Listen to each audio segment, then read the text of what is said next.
ओम साई परमात्मने नमः। ओम साई परमात्मने नमः। ओम साई परमात्मने नमः। ओम साई परमात्मने नमः। ओम श्री साईनाथाय नमः। अध्याय 45 प्रारंभ। श्री साईं की अनुमति लेकर और आशीर्वाद पाकर अब हम अध्याय 45 का श्रवण करेंगे। श्री गणेशाय नमः। श्री सरस्वत्यै नमः। श्री गुरुभ्यो नमः। श्री कुलदेवताय नमः। श्री सीतारामचंद्राभ्यां नमः। श्री सद्गुरु साईनाथाय नमः। इस अध्याय में संदेह निवारण, काका साहेब दीक्षित का संदेह और आनंद राव का स्वप्न, बाबा के शयन के लिए लकड़ी का तख्ता, इसके बारे में श्रवण करेंगे। लीजिए, प्रस्तावना यह है। गत 3 अध्यायों में बाबा के निर्वाण का वर्णन किया गया है। इसमें कोई संदेह नहीं कि अब बाबा का साकार स्वरूप लुप्त हो गया है, परंतु उनका निराकार स्वरूप सदैव विद्यमान रहेगा। अभी तक केवल उन्हीं घटनाओं और लीलाओं का उल्लेख किया गया है जो बाबा के जीवन काल में घटित हुई थी। उनके समाधिस्थ होने के पश्चात भी अनेक लीलाएं हो चुकी हैं और अभी भी देखने में आ रहा है, जिससे यह सिद्ध होता है कि बाबा अभी भी विद्यमान हैं और पहले के ही भांति अपने भक्तों को सहायता पहुंचाया करते हैं। बाबा के जीवन काल में जिन व्यक्तियों को उनका सान्निध्य या सत्संग प्राप्त हुआ, यथार्थ में उनके भाग्य की सराहना कौन कर सकता है। यदि किसी को फिर ऐसी ऐन्द्रिक और सांसारिक सुखों से वैराग्य प्राप्त नहीं हो सका, तो इसे दुर्भाग्य के अतिरिक्त और क्या कहा जा सकता है। जो उस समय आचरण में लाया जाना चाहिए था और अभी भी लाया जाना चाहिए, वो है अनन्य भाव से बाबा की भक्ति। समस्त चेतनाओं, इंद्रिय प्रवृत्तियों और मन को एकाग्र कर बाबा के पूजन और सेवा की ओर लगाना चाहिए। कृत्रिम पूजन से क्या लाभ? यदि पूजन का ध्यान आदि करने की ही अभिलाषा है, तो वो शुद्ध मन और अंतःकरण से ही होनी चाहिए। जिस प्रकार पतिव्रता स्त्री का विशुद्ध प्रेम अपने पति पर होता है, इस प्रेम की उपमा कभी कभी लोग शिष्य और गुरु के प्रेम से भी दिया करते हैं, परंतु फिर भी शिष्य और गुरु प्रेम के समक्ष पतिव्रता का प्रेम फीका है और उसकी कोई समानता नहीं की जा सकती। माता, पिता, भाई या अन्य संबंधी जीवन का ध्येय आत्म साक्षात्कार प्राप्त करने में कोई सहायता नहीं पहुंचा सकते। इसके लिए हमें स्वयं अपना मार्ग अन्वेषण कर आत्मानुभूति के पथ पर अग्रसर होना पड़ता है। नित्य और अनित्य में विवेक, इहलौकिक तथा पारलौकिक सुखों का त्याग, इंद्रिय निग्रह और केवल मोक्ष की धारणा करते हुए अग्रसर होना पड़ता है। दूसरों पर निर्भर रहने के बदले हमें आत्मविश्वास बढ़ाना उचित है। जब हम इस प्रकार विवेक बुद्धि से कार्य करने का अभ्यास करेंगे, तो हमें अनुभव होगा कि यह संसार नाशवान और मिथ्या है। इस प्रकार की धारणा से सांसारिक पदार्थों में हमारी आसक्ति उत्तरोत्तर घटती जाएगी और अंत में हमें उनसे वैराग्य उत्पन्न हो जाएगा। तब कहीं आगे चलकर यह रहस्य प्रकट होगा कि ब्रह्म हमारे गुरु के अतिरिक्त दूसरा कोई नहीं, वरन यथार्थ में वे ही सद्वस्तु यानी परमात्मा है। और ये रहस्योद्घाटन होता है कि ये दृश्यमान जगत उनका ही प्रतिबिंब है। अतः इस प्रकार हम सभी प्राणियों में उनके रूप का दर्शन कर उनका पूजन आरंभ कर देते हैं। और यही समत्व भाव दृश्यमान जगत से विरक्ति प्राप्त कराने वाला मूल मंत्र है। इस प्रकार जब हम ब्रह्म या गुरु की अनन्य भाव से भक्ति करेंगे तो हमें उनसे अभिन्नता की प्राप्ति होगी और आत्मानुभूति की प्राप्ति सहज हो जाएगी। संक्षेप में ये कि सदैव गुरु का कीर्तन और उनका ध्यान करना ही हमें सर्वभूतों में भगवत दर्शन करने की योग्यता प्रदान करता है और इसी से परमानंद की प्राप्ति होती है। अब जो कथा सुनाने जा रहा हूं वो इस तथ्य का प्रमाण है। वो कथा इस तरह, काका साहेब का संदेह तथा आनंदराव का स्वप्न।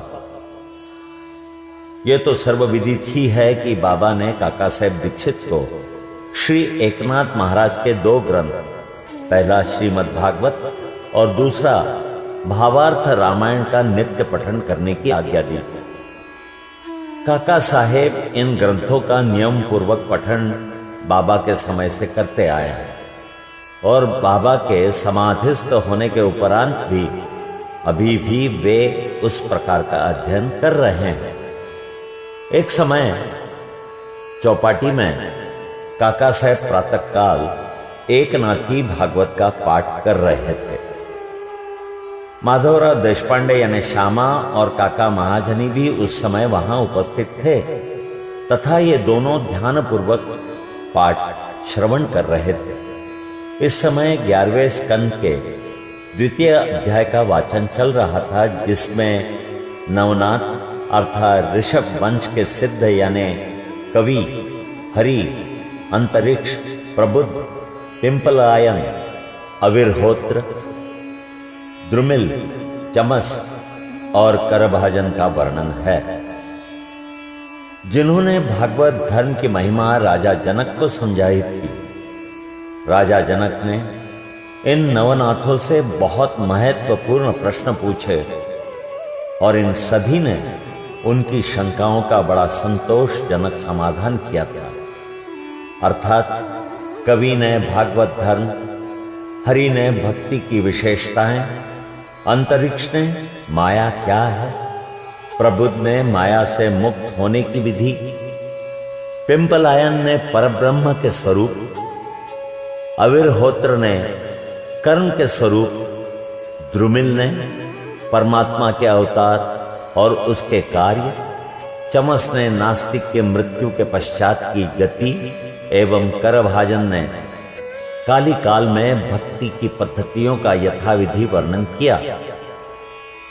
इन सब का अर्थ यही था, कलयुग में मोक्ष प्राप्त करने का एकमात्र साधन केवल हरि कीर्तन या गुरु चरणों का चिंतन ही है। पठन समाप्त होने पर काका साहेब बहुत निराशापूर्ण स्वर में माधवराव और अन्य लोगों से कहने लगे कि नवनाथों की भक्ति पद्धति का क्या कहना है, परंतु उसे आचरण में लाना कितना दुष्कर है। नाथ तो सिद्ध थे, परंतु हमारे समान मूर्खों में इस प्रकार की भक्ति का उत्पन्न होना क्या कभी संभव हो सकता है? अनेक जन्म धारण करने पर भी वैसी भक्ति की प्राप्ति नहीं हो सकती, तो फिर हमें मोक्ष कैसे प्राप्त हो सकेगा? ऐसा प्रतीत होता है कि हमारे लिए तो कोई आशा ही नहीं है। माधवराव को यह निराशावादी धारणा अच्छी न लगी। वे कहने लगे कि हमारा अहोभाग्य है, जिसके फलस्वरूप ही हमें साई सदृश अमूल्य हीरा हाथ लगा है।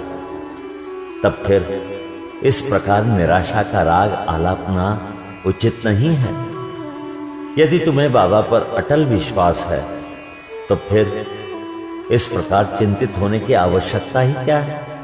माना कि नवनाथों की भक्ति अपेक्षाकृत अधिक दृढ़ और प्रबल होगी, परंतु क्या हम लोग भी प्रेम और स्नेह पूर्वक भक्ति नहीं कर रहे हैं? क्या बाबा ने अधिकार पूर्ण वाणी में नहीं कहा था कि श्री हरि या गुरु के नाम जाप से मोक्ष की प्राप्ति होती है? तब फिर भय और चिंता का स्थान ही कहां रह जाता है। परंतु फिर भी माधवराव के वचनों से काका साहेब का समाधान न हुआ। वे फिर भी दिन भर व्यग्र और चिंतित ही बने रहे। यह विचार उनके मस्तिष्क में बार बार चक्कर काट रहा था कि किस विधि से नवनाथों के समान भक्ति की प्राप्ति संभव हो सके। अब सुनिए, एक महाशय जिनका नाम आनंदराव पाखाड़े था, माधवराव को ढूंढते ढूंढते वहां आ पहुंचे। उस समय भागवत का पठन हो रहा था। श्री पाखाड़े भी माधवराव के समीप ही जाकर बैठ गए और उनसे धीरे धीरे कुछ वार्ता खाने लगे। वे अपना स्वप्न माधवराव को सुना रहे थे। इनकी कानाफूसी के कारण पाठ में विघ्न उपस्थित होने लगा। अतएव काका साहब ने पाठ स्थगित कर माधवराव से पूछा कि क्यों, क्या बात हो रही है? माधवराव ने कहा कि कल तुमने जो संदेह प्रकट किया था, ये चर्चा भी उसी का समाधान है। कल बाबा ने श्री पाखाड़े को जो स्वप्न दिया है उसे इनसे ही सुनो। केवल गुरु को नमन या उनका पूजन करना ही पर्याप्त है। सभी को स्वप्न सुनने की तीव्र उत्कंठा थी और सबसे अधिक काका साहेब। सभी के कहने पर श्री पाखाड़े अपना स्वप्न सुनाने लगे, जो इस प्रकार है। मैंने देखा कि मैं एक अथाह सागर में खड़ा हुआ हूं। पानी मेरे कमर तक है और अचानक ही जब मैंने ऊपर देखा तो साईं बाबा के श्री दर्शन हुए। वे एक रत्न जटित सिंहासन पर विराजमान थे और उनके श्री चरण जल के भीतर थे। यह सुंदर दृश्य और बाबा का मनोहर रूप देख मेरा चित्त बड़ा प्रसन्न हुआ। इस स्वप्न को भला कौन स्वप्न कहेगा?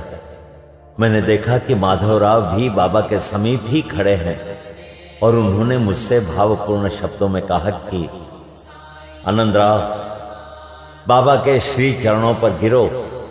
मैंने उत्तर दिया कि मैं भी तो यही करना चाहता हूं, परंतु उनके श्री चरण तो जल के भीतर हैं।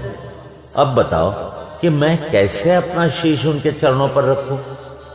मैं तो निसहाय हूं। इन शब्दों को सुनकर श्यामा ने बाबा से कहा कि अरे देवा, जल में से कृपा कर अपने चरण बाहर निकालिए ना।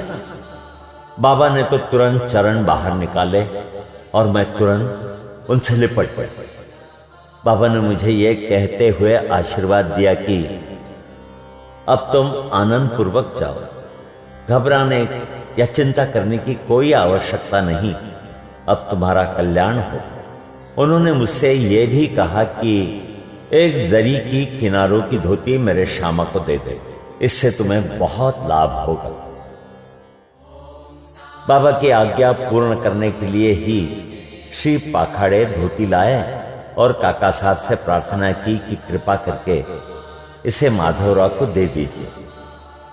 परंतु माधवराव ने उसे लेना स्वीकार नहीं किया। उन्होंने कहा कि जब तक बाबा से मुझे कोई आदेश या अनुमति प्राप्त नहीं होती, ऐसा करने में असमर्थ हूं। कुछ तर्क वितर्क के पश्चात काका ने दैवी आदेश सूचक पर्चियां निकालकर इस बात का निर्णय करने का विचार किया। काका साहब का यह नियम था कि जब उन्हें कोई संदेह हो जाता तो वे कागज की 2 पर्चियों पर स्वीकार अस्वीकार लिखकर उसमें से एक पर्ची निकालते और जो कुछ उत्तर प्राप्त होता था उसके अनुसार ही कार्य किया करते थे। इसका भी निपटारा करने के लिए उन्होंने उपर्युक्त विधि के अनुसार ही 2 पर्चियां लिखकर बाबा के चित्र के समक्ष रखकर एक अबोध बालक को उसमें से एक पर्ची उठाने को कहा। बालक द्वारा उठाई गई पर्ची जब खोलकर देखी गई तो वो स्वीकार सूचक पर्ची ही निकली और तब माधवराव को धोती स्वीकार करनी पड़ी। इस प्रकार आनंदराव और माधवराव संतुष्ट हो गए और काका साहेब का भी संदेह दूर हो गया। इससे हमें यह शिक्षा मिलती है कि हमें अन्य संतों के वचनों का उचित आदर करना चाहिए, परंतु साथ ही साथ ये भी परम आवश्यक है कि हमें अपनी मां अर्थात गुरु पर पूर्ण विश्वास रख उनके आदेशों का अक्षरशः पालन करना चाहिए, क्योंकि अन्य लोगों की अपेक्षा हमारे कल्याण की उन्हें अधिक चिंता है। बाबा के इन वचनों को हृदय पटल पर अंकित कर लो। इस विश्व में असंख्य संत हैं, परंतु अपना पिता यानी गुरु ही सच्चा पिता, सच्चा गुरु है। दूसरे चाहे कितने ही मधुर वचन क्यों न कहते हों, परंतु अपना गुरु उपदेश कभी नहीं भूलना चाहिए। संक्षेप में सार यही है कि शुद्ध हृदय से ही अपने गुरु से प्रेम कर उनकी शरण जाओ और उन्हें श्रद्धा पूर्वक साष्टांग नमस्कार करो। तभी तुम देखोगे कि तुम्हारे सम्मुख भवसागर का अस्तित्व वैसा ही है जैसा सूर्य के समक्ष अंधेरे का। अब सुनिए बाबा के शयन के लिए लकड़ी तख्ता था, उसके बारे में। बाबा अपने जीवन के पूर्वार्ध में एक लकड़ी के तख्ते पर शयन किया करते थे। वो तख्ता 4 हाथ लंबा और 1 बित्ता चौड़ा था, जिसके चारों कोनों पर 4 मिट्टी के जलते दीपक रखे जाया करते थे। बाद में बाबा ने उसके टुकड़े टुकड़े कर डाले थे, जिसका वर्णन गत अध्याय 10 में हो चुका है। एक समय बाबा उस पटिये की महत्ता का वर्णन काका साहेब को सुना रहे थे, जिसको सुनकर काका साहब ने बाबा से पूछा कि यदि अभी भी आपको उससे विशेष स्नेह है तो मैं मस्जिद में एक दूसरी पटिया लटकाए देता हूं, आप सुखपूर्वक उस पर शयन किया करें। तब बाबा कहने लगे कि अब मालसापति को नीचे छोड़कर मैं ऊपर नहीं सोना चाहता। काका साहब ने कहा कि यदि आज्ञा दें तो मैं एक और तख्ता मालसापति के लिए भी टांग दूं। बाबा बोले, वे इस पर कैसे सो सकता है? क्या यह कोई सहज कार्य है? जो कुछ गुण से संपन्न हो वही ऐसा कार्य कर सकता है। जो खुले नेत्र रखकर निद्रा ले सके वही इसके योग्य है। जब मैं शयन करता हूं तो बहुधा मालसापति को अपने बाजू में बिठाकर उनसे कहता हूं कि मेरे हृदय पर अपना हाथ रखकर देखते रहो कि कहीं मेरा भगवत जाप बंद न हो जाए, और मुझे यदि थोड़ा सा भी निद्रित देखो तो तुरंत जागृत कर दो। परंतु उससे तो यह भी नहीं हो सकता। वो तो स्वयं ही झपकी लेने लगता है और निद्रा मग्न होकर अपना सिर डुलाने लगता है, और जब मुझे भगत का हाथ पत्थर सा भारी प्रतीत होने लगता है तो मैं जोर से पुकार कर उठता हूं कि ओ भगत। तब कहीं वो घबराकर नेत्र खोलता है। जो पृथ्वी पर ही अच्छी तरह बैठ और सो नहीं सकता तथा जिसका आसन सिद्ध नहीं है और जो निद्रा का दास है, वो क्या तख्ते पर सो सकेगा? अन्य अनेक अवसरों पर वे भक्तों के स्नेहवश ऐसा कहा करते थे कि अपना अपने साथ और उसका उसके साथ। यहां अध्याय 45 समाप्त होता है। श्री सद्गुरु साईनाथार्पणमस्तु। शुभम भवतु।